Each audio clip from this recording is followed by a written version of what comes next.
Good afternoon, ladies and gentlemen. Welcome to our midday press briefing. It is Thursday, the 6th of November 2025.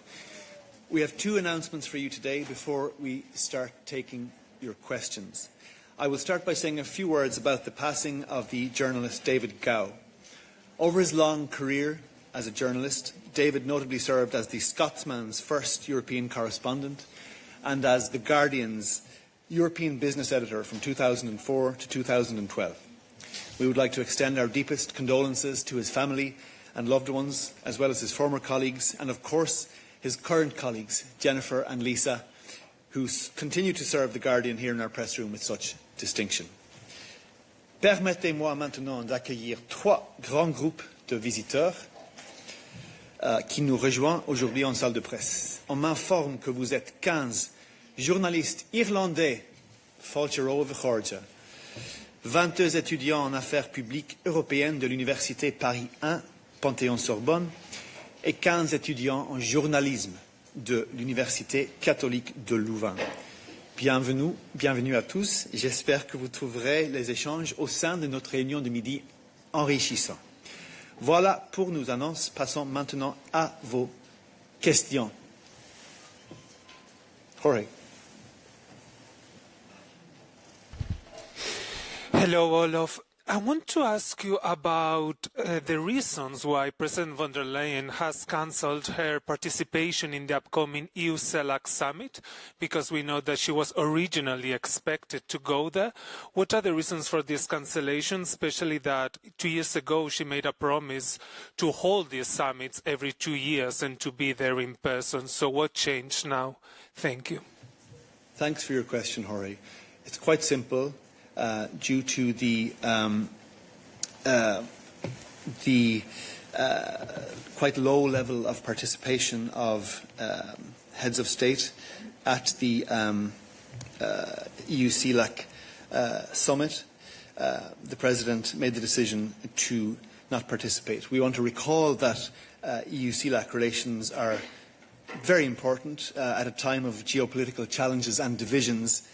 This summit confirms the importance of those relations. So, just to be very clear, she is not attending the summit. She asked HRVP Callas to attend on behalf of the European Commission. Follow up. Yes, thank you. We know that right now the situation between the United States and Venezuela is very, very tense. Donald Trump is making very serious threats against the country. Did this situation, this geopolitical context, affect her thinking in any way? Thank you. Thanks for your follow-up, but I have nothing to add beyond what I said. The reason for President von der Leyen's decision to not attend and to ask HRVP Callas to attend on her behalf is the low participation of other leaders. Other questions on this topic? David. Yes, thank you, Olaf. Are there any precedent of President of the Commission skipping a summit with a partner like CELAC? And the second question is about institutional responsibility. If I remember well, the President of the Council, of the European Council, is co-chairing a summit like that one, but normally, from an institutional point of view, the President of the Commission should be there because she has responsibilities linked to her role as President of the Commission and the power of the Commission.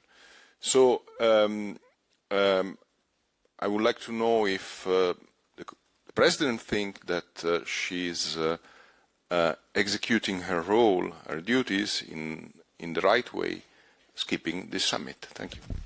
Thanks for your questions, David. On the first question, I'm sure your historical memory is better than mine. I'm not aware if there's a precedent or not, but you can consult your own historical memory to figure that part out.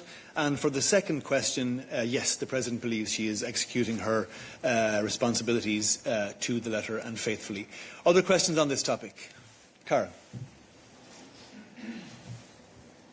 Yeah, I just wonder if you could give us already an overview of the President's agenda for next week. I think she's expected to deliver a speech or participate in a debate in the European Parliament.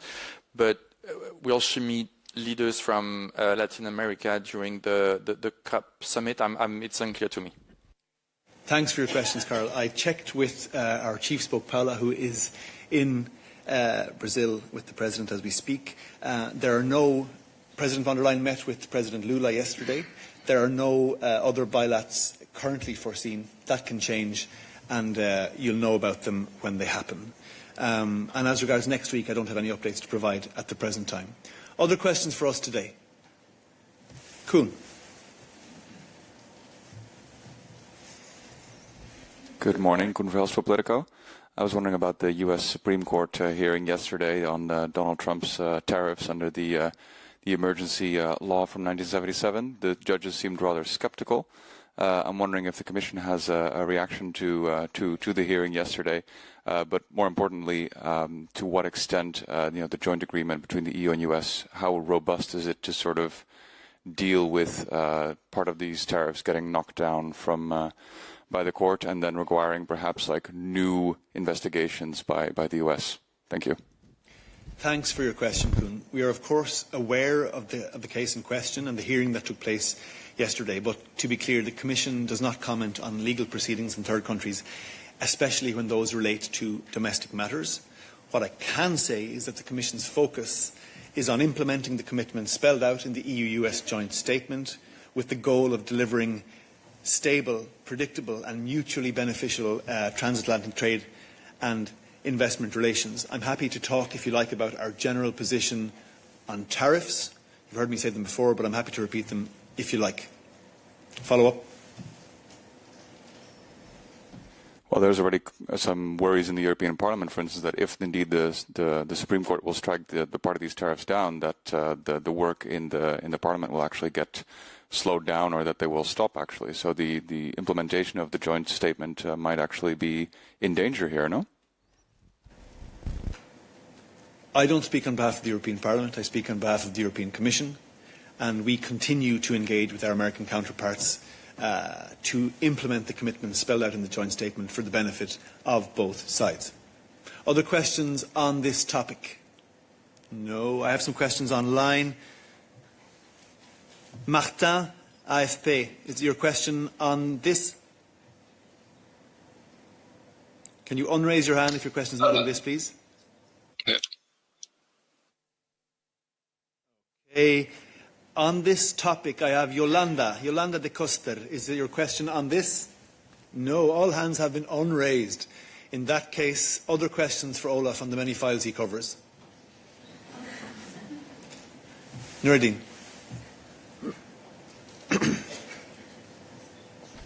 I have a couple of questions to Anwar and then a third one on our Italian colleague.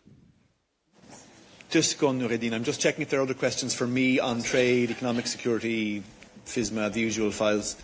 Don't see. Frank Arte, do you have a question for Olaf?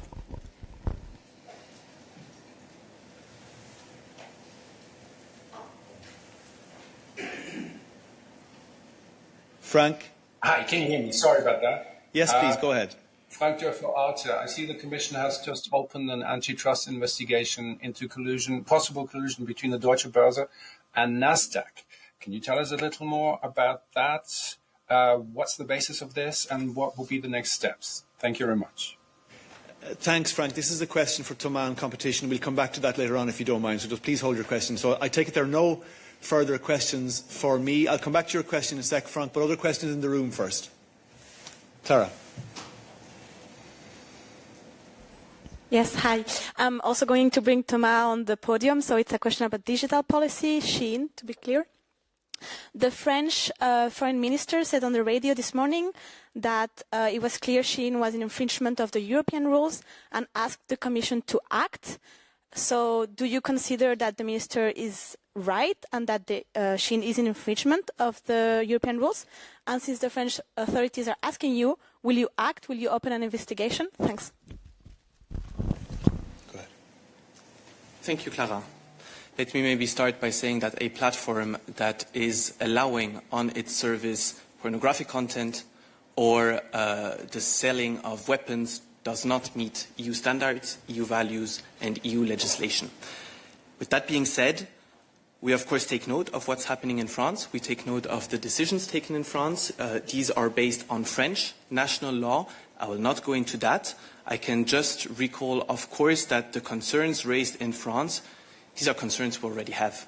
We have sent requests for information to Shein precisely on the selling and the dissemination of illegal products on its service. So the Commission takes this extremely seriously. We are in touch with Shein, but we will also be in touch today with the French authorities. I can confirm now as we speak that in the next 2 hours, EVP Virkkunen will meet with the Digital Minister of France, Anne Le Henanff. So discussions are taking place. We take this very seriously. We're following what's happening in France, and this will, of course, feed potential next steps from the Commission side. Other questions on this topic? I have a question here. Hi, thank you, Elisa from Politico. Just to follow up on a couple of things, do you think that this is at all overstepping on your competences under the Digital Services Act? And how do you plan to respond to the request for an investigation into Shein? And I also want to ask about TikTok. Do you think that that's overstepping on your competency, that they're starting a criminal investigation? Thank you so much.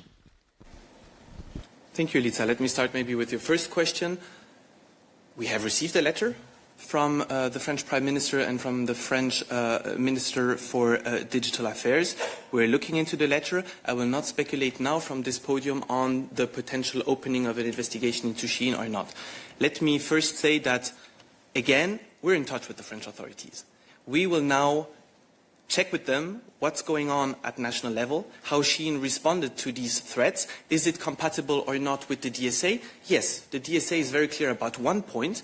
When national authorities see the need to issue orders to a platform to remove illegal content, they have the right to do so.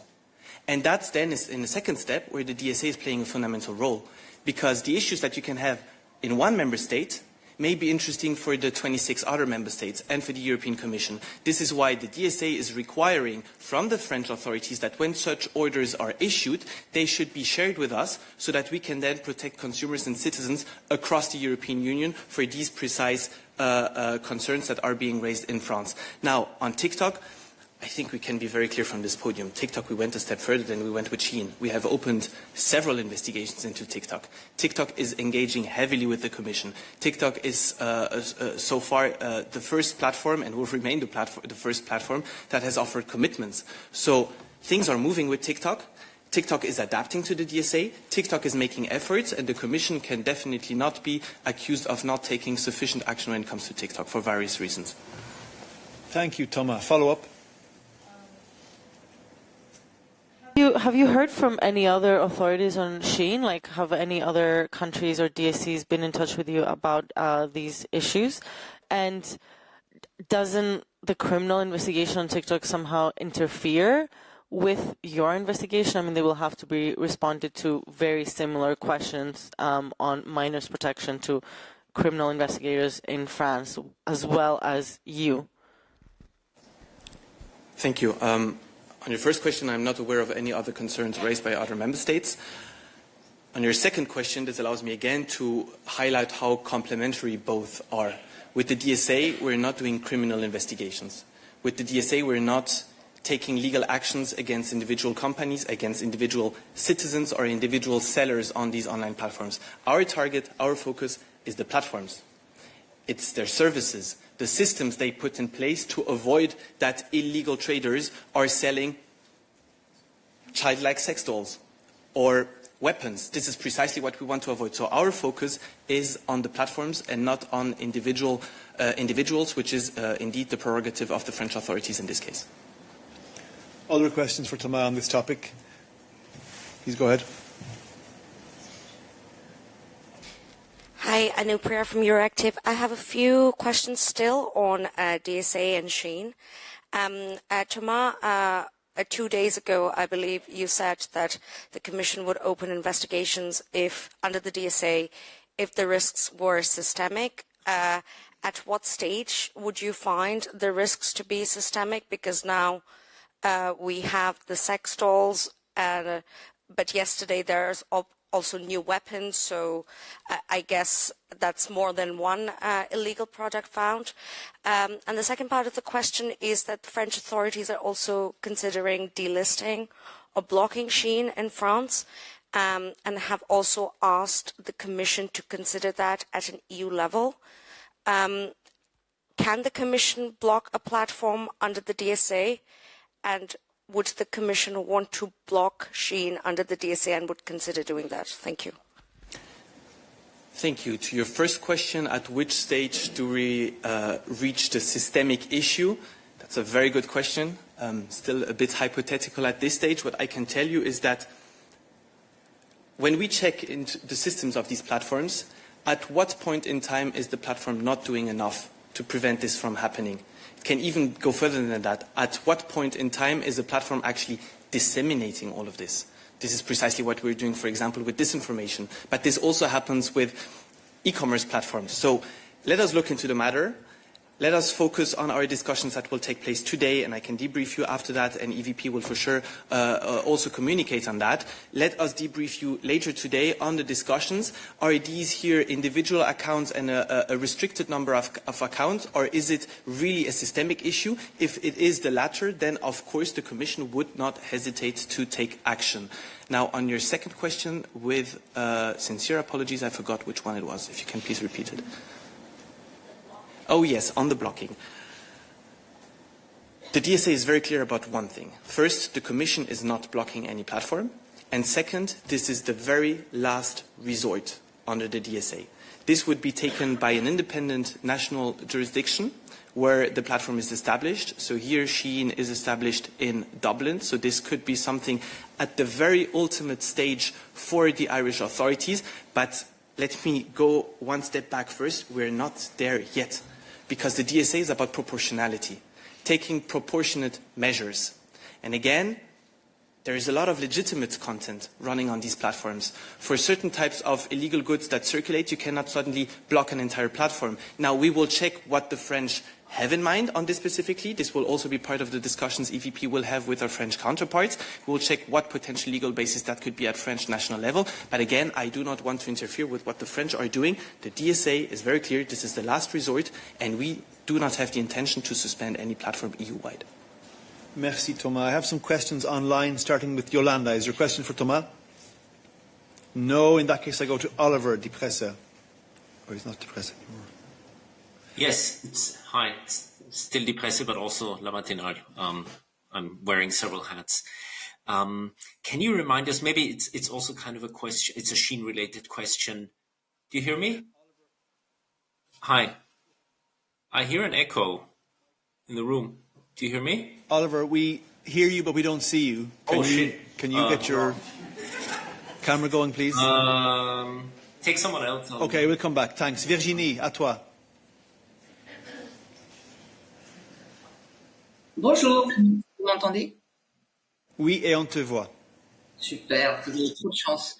Olivier a raison, il y a un écho chez vous. Mais bon, j'ai plusieurs questions sur Shein. Thomas, tu as dit que vous aviez reçu une lettre de Le Cornu et du ministre des Affaires digitales, dont je dois avouer que je ne sais même plus qui c'est. Est-ce que tu peux nous dire ce qu'il y avait dans cette lettre? Quand est-ce que vous l'avez reçue? Qu'est-ce qu'elle vous demande, etc.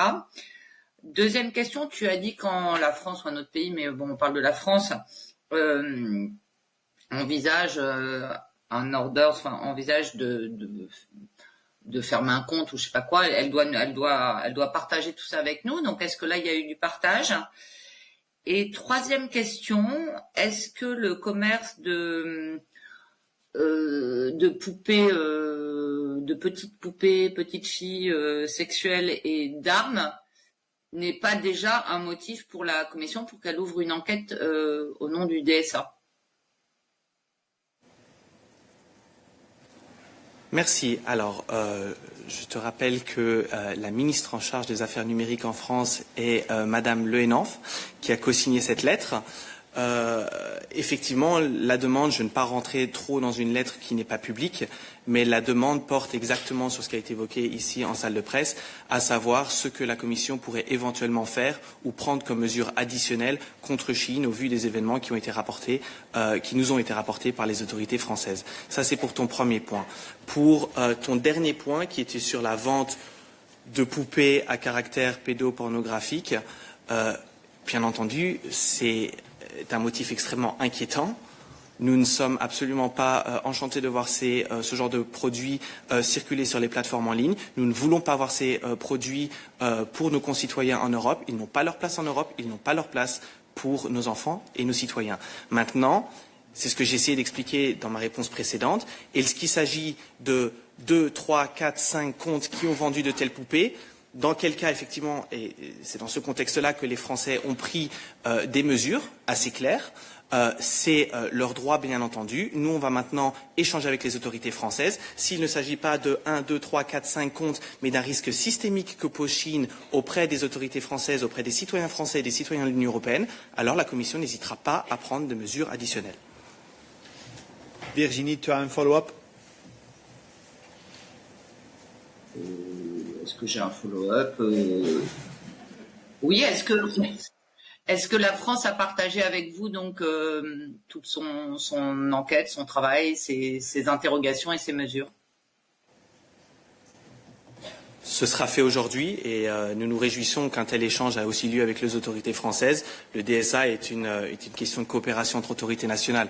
On ne travaille pas dans une bulle complètement isolée. Nous, au contraire, la structure du DSA prévoit justement que les autorités nationales peuvent nous faire part de leurs craintes. Alors, il n'y a pas uniquement un meeting à l'échelon politique qui aura lieu à 14 h aujourd'hui. Il y a aussi un meeting au niveau technique où nos collègues en charge du DSA vont effectivement être en contact avec la DGCCRF en France, y compris avec l'ARCOM. Donc oui, des réunions auront lieu aujourd'hui et les éléments de l'enquête en France seront, je l'espère, partagés avec nos collègues en vue de potentielles mesures supplémentaires de notre côté.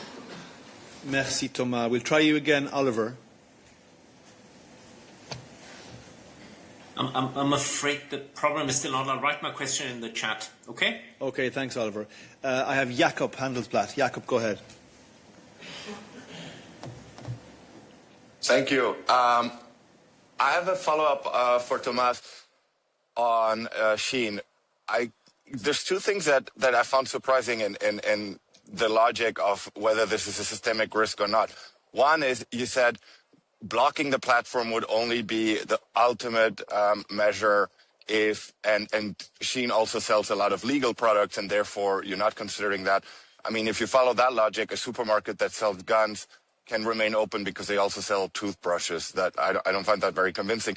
And the other argument, you said it's not a systemic risk if it's only 1, 2, 3, 4, 5 shops. I mean, isn't there a systemic risk that Shein hasn't prevented even one of those shops existing on its platform? Isn't that the systemic risk, that they clearly have no checks on what their shops are selling? Thank you, Jakob. I think you replied yourself to your own question by repeating what I just said. Indeed, illegal content, weapons, have no place online. They cannot be on these services. So what is the logic response to Shein when they receive an order from the French authorities to remove a seller that is currently using Shein services to sell weapons to our citizens? Shein has to remove that seller. If this is the case, we followed the logic scenario of a French authority taking emergency decisions and issuing orders to a company to remove that. If that's the case, we are fine. If we see that there is no reaction to Shein, that this applies not only to the selling of weapons, but to these childlike sex dolls and all the others, then we really have a systemic issue. And here, the DSA comes into play and says, here we have a platform that is operating in the EU, that is not respecting our consumers. It's not just about individual sellers, but here we would need to take action. And that action would not necessarily be the banning or the suspension of a platform. The Commission does not want to take that ultimate step. We have procedures in place. We follow due process. A next logical step could be at some point, I will not prejudge today, but could be at some point the opening of an in-depth investigation, because we follow due process and platforms have the right to defend themselves, but emergency actions can be taken by national authorities. This has been done by the French authorities. Merci, Thomas. Folks, we're getting very close to exhausting questions on this topic. I'm going to take a couple more. Jan. Gian Papicelli, Bloomberg News. There are always a lot of questions to go through. I have a barrage of questions, actually. The first question is, how many, if any, requests for information on this specific topic has the Commission sent to Shin, and what's the deadline Shin has to respond to that? My second question is whether the Commission, of course, they are talking, you are talking to France today, to this afternoon. Has Ireland been contacted, just in case it comes to a systemic threshold? Are you also in touch with Ireland specifically regarding this? Thank you. That's precisely the objective. If concerns are raised by one of our member states, we want to be informed because the other digital services coordinators at national level also need to be informed, including the Irish authorities where Sheen is being established. So yes, of course, we want a coordinated approach if the concerns raised in France merit a coordinated approach. So yes, this is our objective, and this is where we come in. On your first question, which was? How many requests? Oh, yes, you're playing with my memory. So if I'm correct, we sent an initial RFI to Sheen in June last year. We sent another one in February of this year. Both of them indeed related also to illegal content and illegal products and goods circulating on that platform. So this shows once again our concerns exist. What's coming now from France is an additional element that will feed into our current monitoring, but no additional RFI has been sent. But I can confirm that we were in touch since this event was reported from France. We were also in touch with Sheen on this. Quick follow-up, John.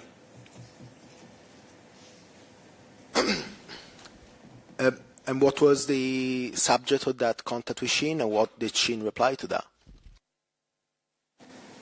I will not go into confidential exchanges at this stage. I can tell you that we have engaged with them, they are engaging with us, and we will take it from there. Last question on this topic to Edith online. Edith, go ahead. Hi, my question's on the PSA, which actually, I'm sorry, I'm getting that echo at you as well. No, you're good to go, Edith. Okay, cool. Yeah, it's on the DSA, but different topic. It's on Apple. Steam ahead. So Apple wrote to the Commission this week responding to a request for information regarding protecting minors online that was issued in October. The letter is quite punchy and the response is quite punchy. So there's an accusation that the EU has an enforcement agenda that is meant to undermine Apple's kind of privacy policy and security policy. What is the EU's response? Thank you.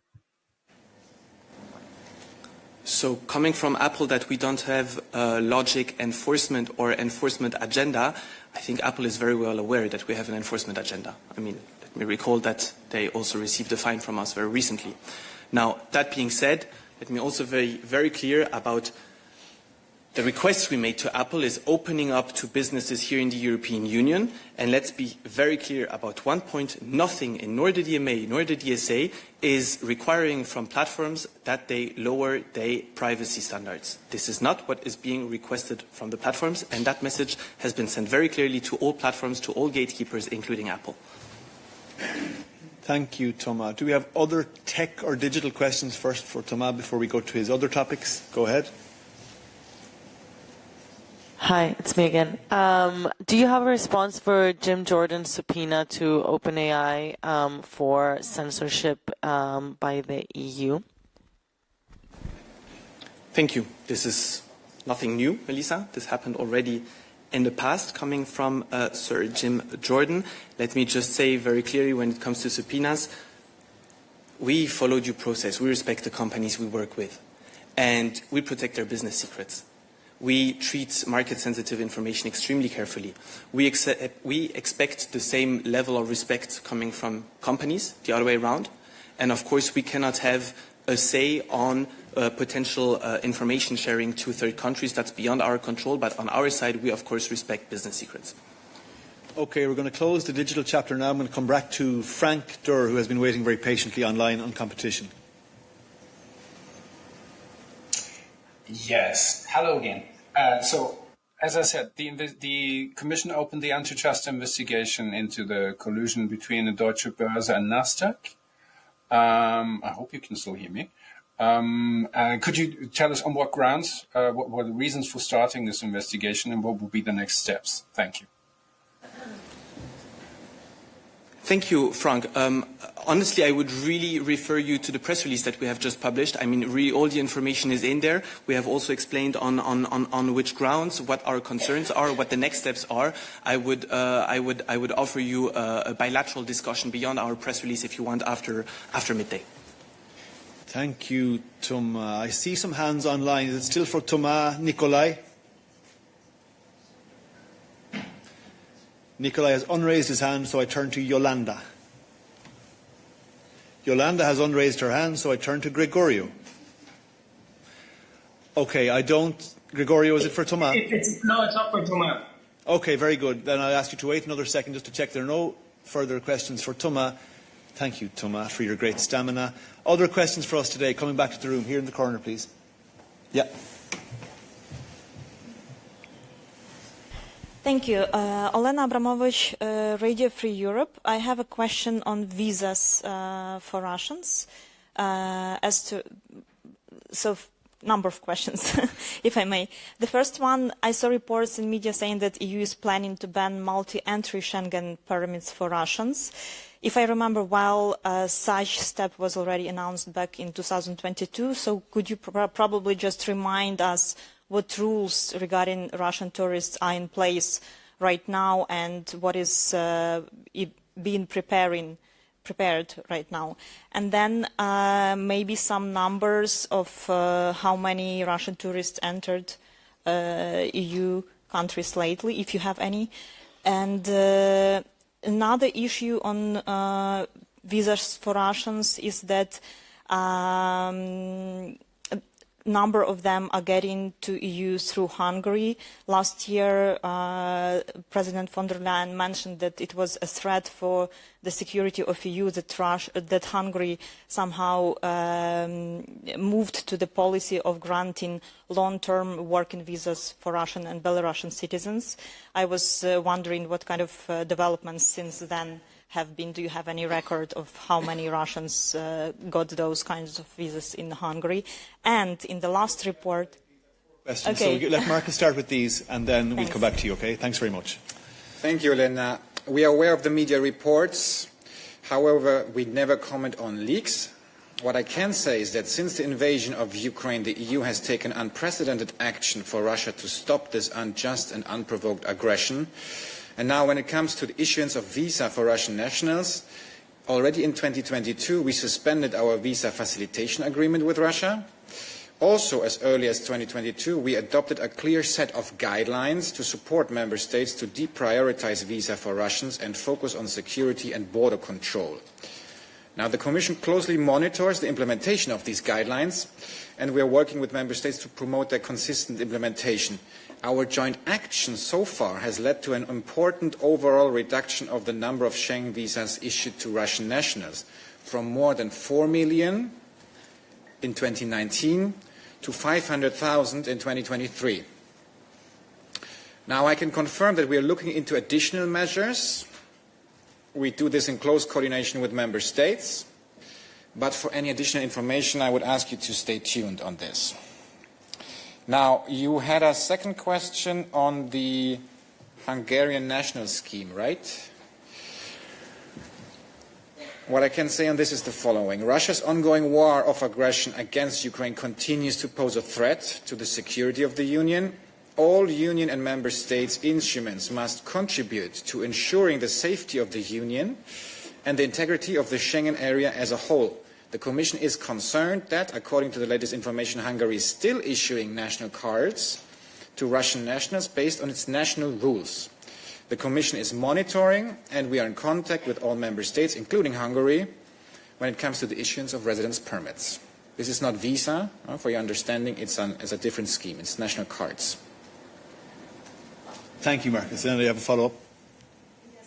if I may follow up on the first question regarding multi-entry Schengen permits, were they banned back in 2022 already, or they are still delivered for Russians? And then another question is regarding enlargement report and Serbia. It was mentioned that the Commission demanded that Serbia restrict the issue of citizenship to Russians, because with that they can freely travel without visas to the EU. So I was wondering, are there any means to react if Serbia doesn't follow this demand and to kind of control this issue? Thank you. Thanks, Yana. Your second question is for Guillaume, so I'll call him up in a while, but there are lots of questions for Marcus. So Marcus will take your first question and then we'll let him answer a few more.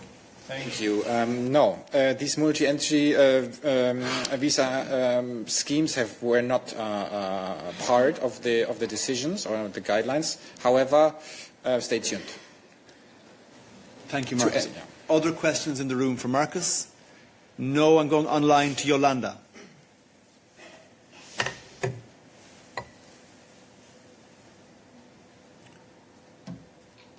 Yolanda, are you with us? Yes. Good morning. Thank you for the floor. I have two questions. I want to know when the Commission will present its proposal for the solidarity pool. And my second question, it's the same on the annual report on implementation, the EU migration pacts, because it's Wednesday on the agenda for the plenary. So I wondered when we can see it. Thanks. Thank you, Yolanda. Yes, you will remember that we had talked about this topic here in the press room. We are planning on finalizing the work on this soon, and we will, of course, inform you then as soon as possible on the date. Thank you, Marcus. Next question online is from Senya. Go ahead.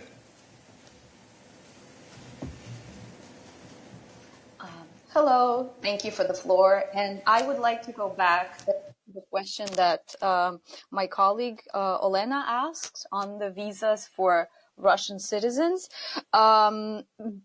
Basically, you said that you wouldn't comment on the links, so I would like to give it another angle and try. Last time we discussed this topic, many people said that it wasn't even an official discussion.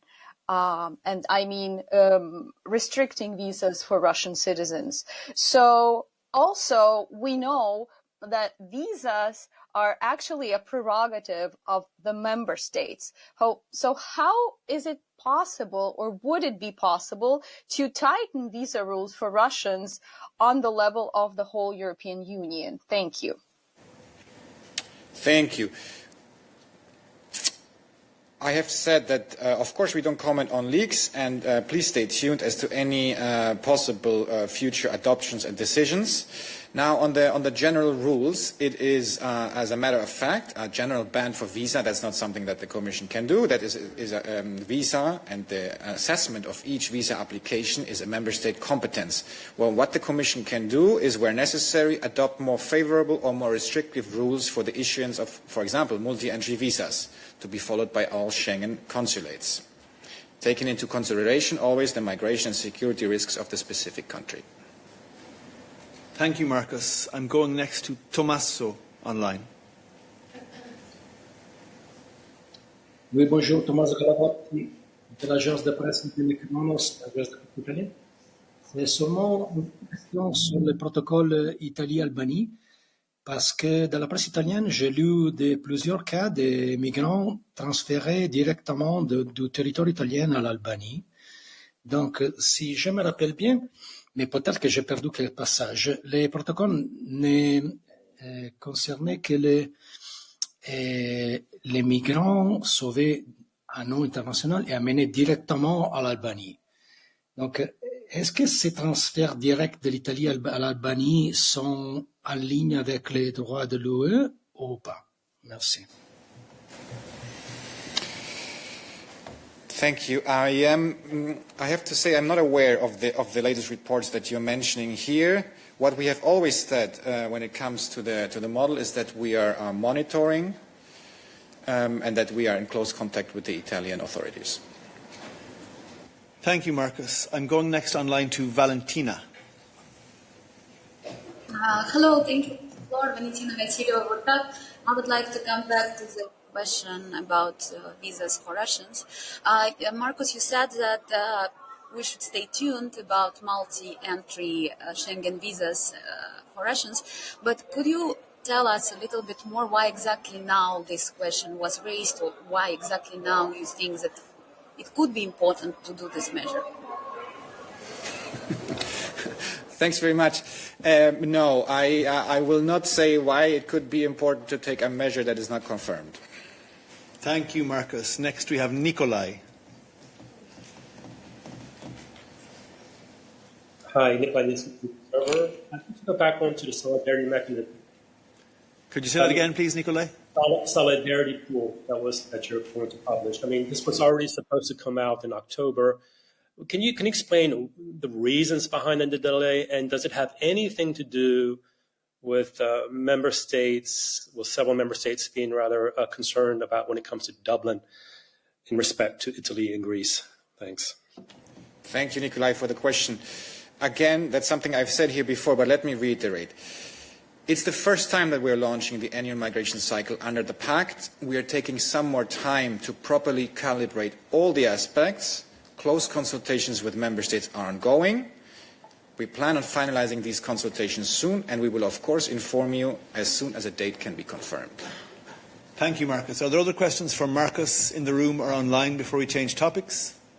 No. Other questions for us today? Here, please. Come back to you, lads. Good morning, Vincenzo Genovese from Euronews. I would like to ask you a question about the fact that a journalist, Gabriele Nunziati, this week has been fired for asking a question here in the Midday last 13th of October. So basically he asked whether the Commission considers that Israel has to pay for Gaza reconstruction as Russia should do for Ukraine's reconstruction.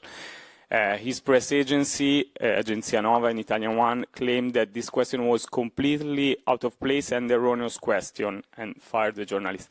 So do you have any comment on this matter, which seems to me really related to the press freedom in Europe? Thank you. Thank you for your question. On behalf of Paola, as Chief Spokesperson of the European Commission, this is what we can say.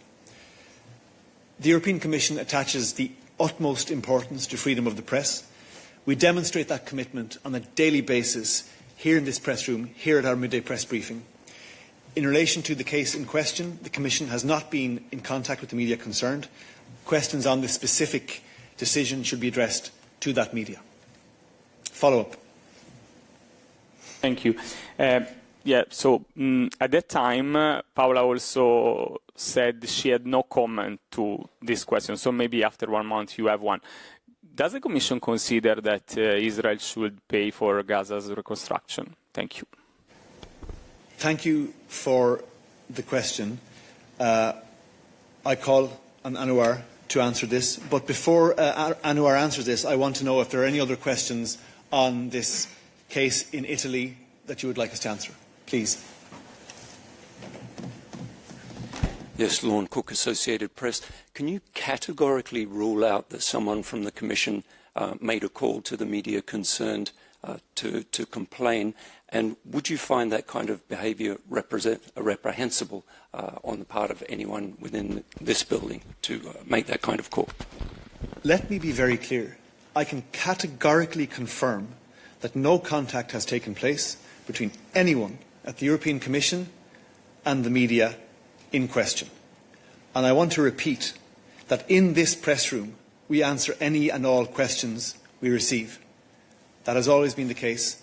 That will always be the case. Any other questions on this topic? David. Thank you, Olof. David Carretta, Radio Radicale.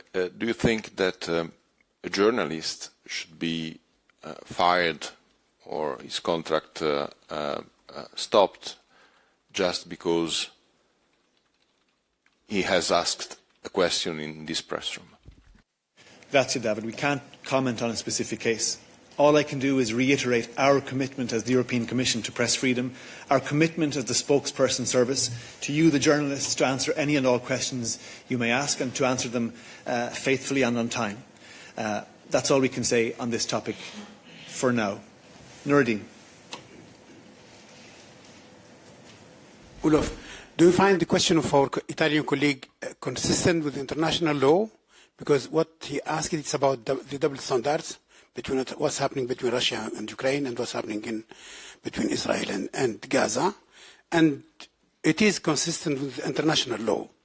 The advisory opinion of the International Court of Justice said very eloquently that Israel has the obligation not only to protect the civilian population, their properties, but to pay also the compensation for because of the occupation policies. My question is, do you find on the substance that his question is consistent, let's say, with the international law, which is one of the basic values and foundation of the European Union? Nuruddin, I'm not an international lawyer, so I'm not qualified to answer the question, but I've just said that in this press room you can answer, or you can ask any question. Any journalist can ask, any accredited journalist can ask any question, and we will endeavour to do our best to answer it. That is our core commitment and value as one of the most transparent public institutions in the world. That will continue to be the case. We will always endeavour to answer any question that we receive from accredited journalists in this press room, online, in press conferences, via email and so on. That is our commitment to you. That will always be the case. For other question, Anwar may have something to add to your question. Yes, indeed. Since we answer all the questions that are asked to us, I'll answer your question, Nourdin, here. First, in terms of parallels, comparison does not hold and we will not enter into that debate. Now, that being said, because you raised the angle of the clearance revenue. So our position has always here been cleared. The EU has repeatedly called on Israel to fully comply with its obligation under international law, including international humanitarian law, in all circumstances. In terms of the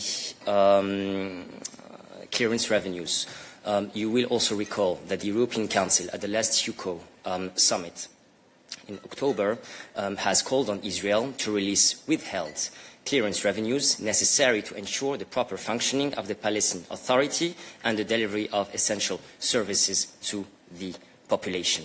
This is also something that the High Rep has been quite vocal on at the last Foreign Affairs Council when addressing the state of play of the measures that I'm also happy here to reiterate. We will not move with the measures now, but we do not take them off the table either because the situation remains fragile. We need to see several things. First, the improvement of the humanitarian aid reaching Gaza. Second, and this is in relation to the point that you have raised, Palestinian revenues to be given to Palestine. Third, seeing journalists and humanitarian aid workers getting in the strip, together with seeing international NGOs registration be unrestricted. So this is what we have to say on the matter, but I would also add here on the ICJ advisory opinion that you have raised that we have already been quite clear about our position. Taking good note of that advisory opinion of the 22nd of October, recalling that these advisory opinions are legally non-binding, but they do carry legal authority, as the court interprets obligations binding on Israel. And as such, Israel should comply with the ICJ advisory opinion in its integrality, in line with the letter and spirit of the international legal obligations that the court has identified as binding on Israel, in particular the Fourth Geneva Convention. So on that, there is absolutely no ambiguity whatsoever. Thank you very much for this very clear answer, Anwar. Other questions for Anwar on Israel-Palestine? I'll come back to Nourdin if there aren't other hands. Go ahead, Nourdin.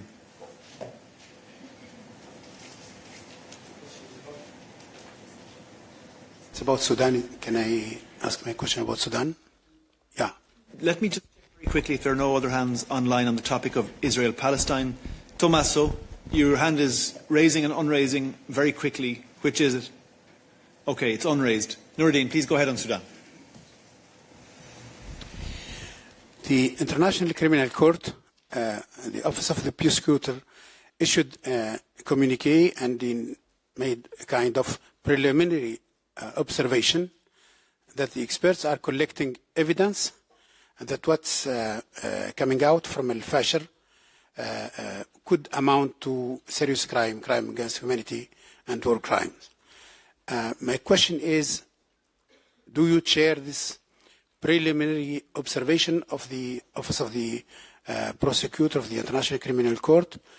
Which kind of support that the European Union is providing to some people or organizations on the ground to collect evidence, to protect the people who are related to this? And they have another question, if you don't mind, but it is indirectly related to Sudan.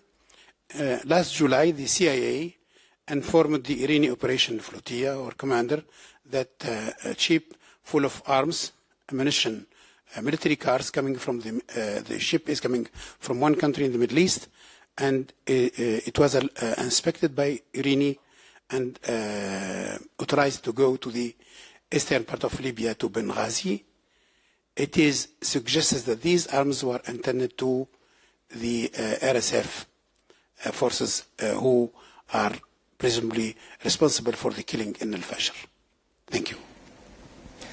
Thank you, Nordin. 2 points. Firstly, the EU has taken note of the statement by the Office of the Prosecutor of the International Criminal Court that the atrocities committed in Al-Fashir, Sudan, by the Rapid Support Forces, which are part of a broader pattern of violence that has afflicted the entire Darfur region since April 2023, may constitute war crimes and crimes against humanity.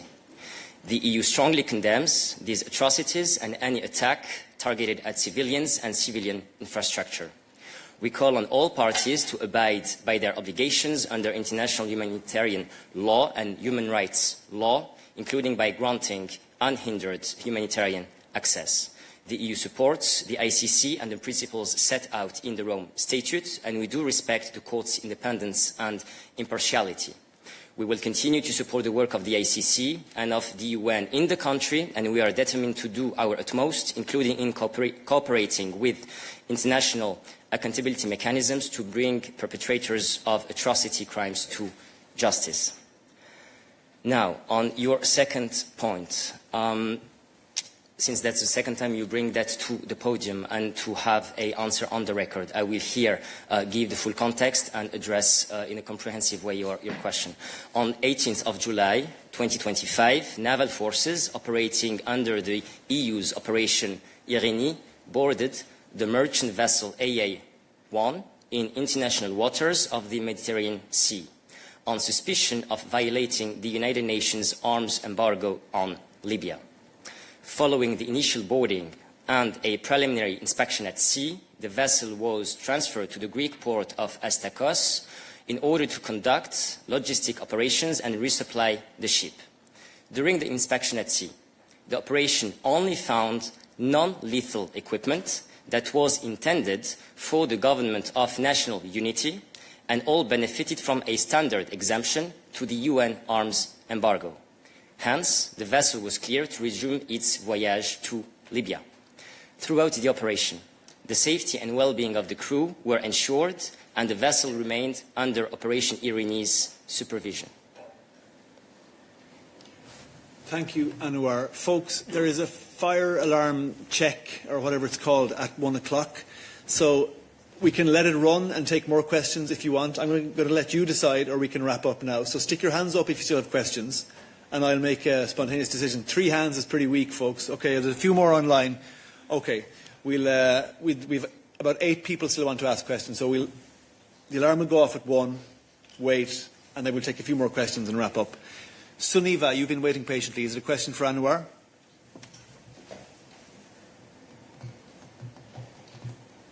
Yes, thank you. Sorry, I didn't put my hand up quick enough earlier. Anwar, when you said the comparison does not hold in your answer to Noureddin, and you said you didn't want to elaborate, but I just wanted to check if you didn't mind elaborating why the comparison doesn't hold, considering that Noureddin quoted the ICJ decision that says Israel must pay compensation to Palestinians. So why does it not hold? Please.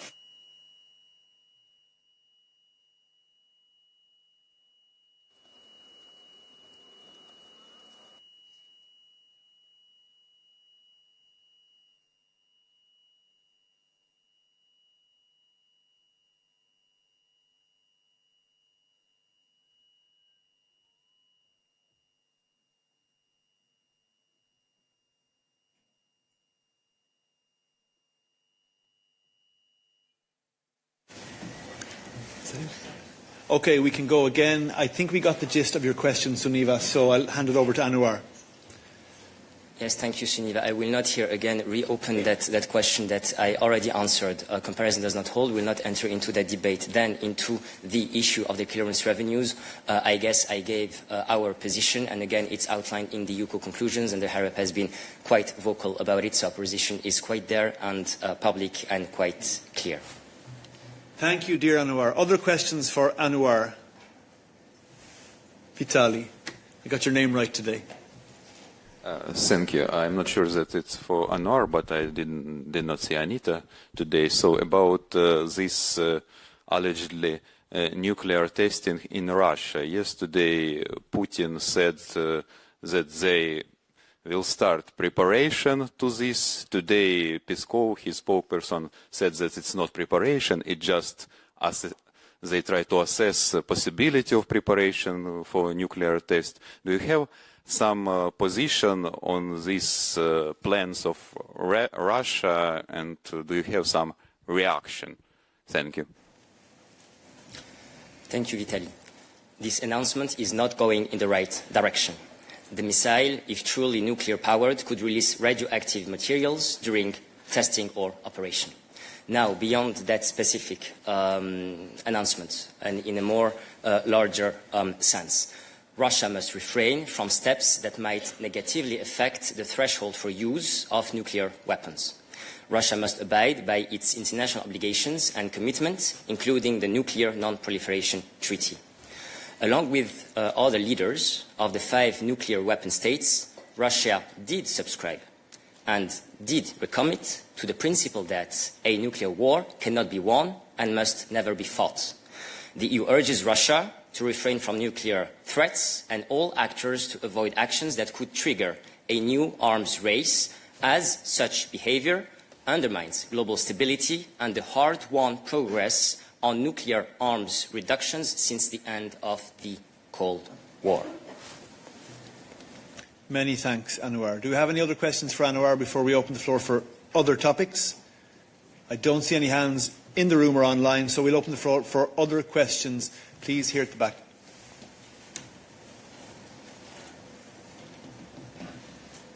Hi, Philip Bedosylvin for the Norwegian media Energi og Klima.